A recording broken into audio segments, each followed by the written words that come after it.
He counted the marks out loud, not because the auctioneer required it, but because Hermann Voss had a gift for the theatrical, and nothing in the theater of an estate auction was more entertaining than watching a young man with not enough money buy something with no value. 90 marks, 9 10-mark notes, each one counted into the auctioneer's hand with the deliberateness of someone for whom 90 marks represented several weeks of decisions. Klaus Berger was 24 years old. He had the hands of a man who had done heavy work since he was 12, and the face of someone who had learned not to react when people laughed at him. People were laughing at him now. Hermann Voss stood 6 meters away in a suit the color of fresh blood, red jacket, red trousers, a gold watch chain across his chest, and he was laughing with the full commitment of a man who knows the audience is watching. He gestured at what Klaus had just bought, the dead Lanz Bulldog at the back of the yard, rust on rust, a machine that had not moved under its own power since 1948. 90 marks, Voss said, for that. He turned to the farmers beside him. That is what optimism costs in Bavaria in 1963. The men laughed. Klaus put his receipt in his jacket pocket and walked to the Lanz. He laid his hand on the rusted hood. He did not look at Voss. He did not look at the crowd. He looked at the machine. If this is your first story on this channel, subscribe and hit the bell. New story every single day. Old Wilhelm Mayer had died in March of that year at 84, with no children and no close heirs. The land went to the neighboring cooperative, the machinery to auction. Hermann Voss had been hired to run the sale, the largest scrap dealer in the district. A man who had been assigning values to old farm equipment for 23 years with the efficient certainty of someone for whom doubt had long ago become unnecessary. He had walked the yard the day before. When he reached the barn and saw the dead Lanz, a 1938 Bulldog HR-5, seized solid, cracked cylinder head, 15 years of rust, he had written 90 marks without pausing. Scrap weight, minus the effort of moving it. Any mechanic in Bavaria would have agreed. Any mechanic, except the one who had been thinking about this tractor for 6 months. Klaus had first seen it in January, through the barn window, while driving past on a delivery run. He had stopped the truck on the road and stood in the cold looking for 5 minutes, then driven away. He had thought about it for 6 months. Klaus Berger had grown up on a small farm outside Kaufering, the son of a man who understood machines the way certain men do, not as objects to be operated, but as things to be known. His father had kept a 1936 Lanz Bulldog running through the war years, through post-war shortages, through a decade when spare parts existed mostly as rumors. He had shown Klaus the glue-kopf ritual when Klaus was 8, the blowtorch, the iron's color, the patience of waiting. His father had died in 1961. The farm came to Klaus, along with a jutes and a debt. He had worked the debt down slowly. He had no money for a second machine, but the cylinder head crack on the Mayer Lanz was a repair, not a death sentence, for a man who knew what he was doing and was willing to do it. He had saved 90 marks over 4 months. Voss had found him before the bidding began. "I will save you the trouble," Voss said, with the tone of a man performing small charity. "The cylinder head is cracked. The engine has not run in 15 years. Whatever you are thinking, it is not worth 90 marks. "What would you give me for it?" Klaus asked. Voss looked at him. 40 scrap weight.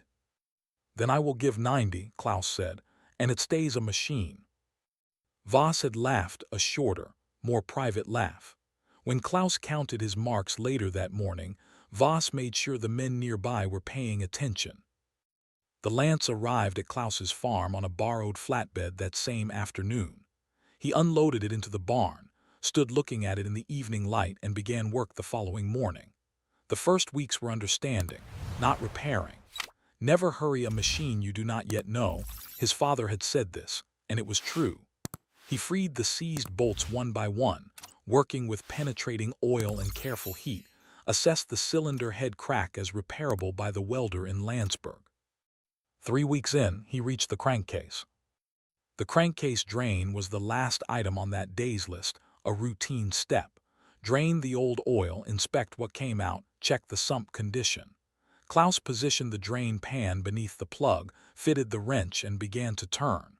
The plug had not moved in 15 years. 20 minutes of careful incremental work to break it free. When it finally gave, the old oil began to flow. Thick and dark, the color of old coal, moving with the heavy reluctance of fluid that had been cold and still for 15 years. Klaus watched it, the color, the viscosity, what it carried. After 2 minutes, the flow began to slow, then stopped. The pan held perhaps half a liter, less than a crankcase that size should contain. Something was blocking the drain. He inserted a thin wire rod carefully into the hole, 15 centimeters. It met resistance, not hard, not iron meeting iron, but something softer, yielding. Something that should not be inside a crankcase. He withdrew the rod. The tip carried a dark fiber, cloth, or leather. He reached for the bent wire hook. Subscribe now if you have not, because what Klaus Berger is about to pull out of that crankcase is the reason this story has been told in this valley for 60 years.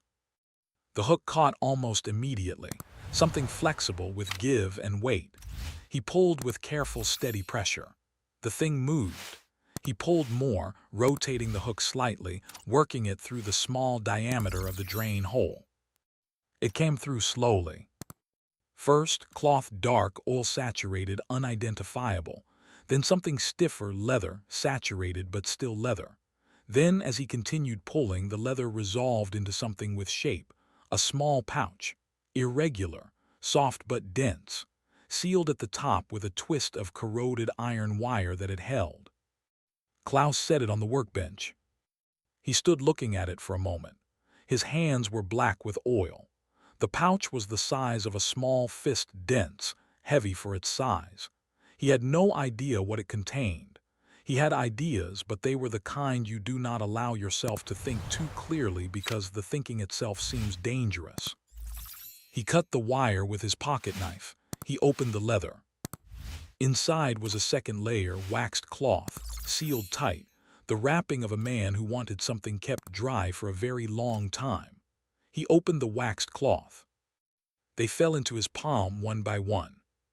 Small, round, heavy in a way that small round things should not be heavy. The color of dull gold under the oil film, not bright, not polished, but the unmistakable density of a color that does not come from paint or plating. He held one to the light from the barn door. A coin, older than the machine. The Kaiser's profile on one face, an eagle on the other, the number 20 stamped at the edge. A gold 20-mark piece. Wilhelminian era, before the First War, before the Republic, before everything that had come after. His father had shown him one once, held it up exactly like this, and said, "This is what money looked like when it still meant something." There were more in the pouch. He counted them onto the clean cloth. 11, 12, 15. He set the empty pouch aside.